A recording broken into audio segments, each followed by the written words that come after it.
السلام عليكم. ملخص الشوط الاول لمباراه الاهلي والزمالك في كاس السوبر المصري. في الدقيقه 7 حسين الشحات بيهدر هدف اكيد كان عليه ان هو يسددها بشكل افضل من كده، لانه معروف عنه ان هو من الهدافين التاريخيين للنادي الاهلي، وبصراحه من وجهه نظري اتصرف معاها باستهتار. دقيقه 15 انفراد تام لاسامه ابو علي بعد ضغط مع حمزه المسلوسي وقطعه للكوره، ولكن سددها في رجل عواد. الشحات يكمل الكوره بعد ما ارتدت من عواد لكن اتزحلق، بعدها امام جه يكمل عليها، راح حمزه المسلوسي طلعها ضربه ركنيه، وكده لتاني مره عواد ينقذ الزمالك. وبصراحه لحد دلوقتي عواد هو نجم الفريقين. في الدقيقه 20 فاول للنادي الاهلي، وبيقف على الكوره يحيى عطيه الله ويسدد، ولكن تيجي في العارضه. الاهلي ضاغط بطريقه كويسه جدا، ولكن حتى الان مفيش اهداف. زياد كمال التحم مع امام عاشور وخد كارت اصفر. فاول للنادي الاهلي، وعلى التنفيذ يحيى عطيه الله يرفع الكوره تيجي في وسط الزحمه، تتلخبط في وسط الزحمه، ولسوء الحظ تطلع بره. ولحد الدقيقه 25 الاهلي هو اللي مستحوذ. مروان عطيه اخذ انذار بسبب التحام مع بنتايج. فاول للزمالك وهدف للزمالك في اول مره يروح عند مرمى الاهلي بسبب خطا فادح من رامي ربيعه وطاهر محمد طاهر. امين عمر كلموه في غرفه الفار واستنى شويه مراجعه غرفه الفار، ولكن راح هو بنفسه يشوفها، والهدف اتلغى بداعي التسلل. في الدقيقه 35 نزول مشلاب وخروج زياد كمال.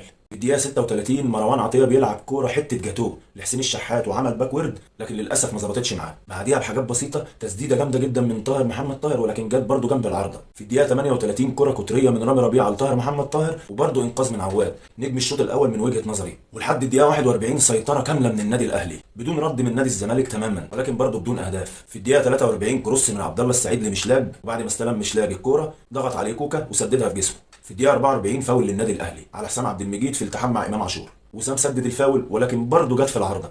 والاهلي لحد الان هو الاخطر، ولكن التعادل هو سيد الموقف. في الدقيقه 47 تسديده من شحاته على مرمى الشناوي، ولكن توصل في ايديه بسهوله. الدقيقه 48 في ضغط اهلاوي ضغط امام وقطع الكوره وشاطها، ولكن برضه جت جنب القائم. وبكده يكون نهايه الشوط الاول. من وجهه نظري نجم الشوط الاول عواد بعد تصديه اكتر من مره بتهديدات من لعيبه الاهلي على مرمى الزمالك.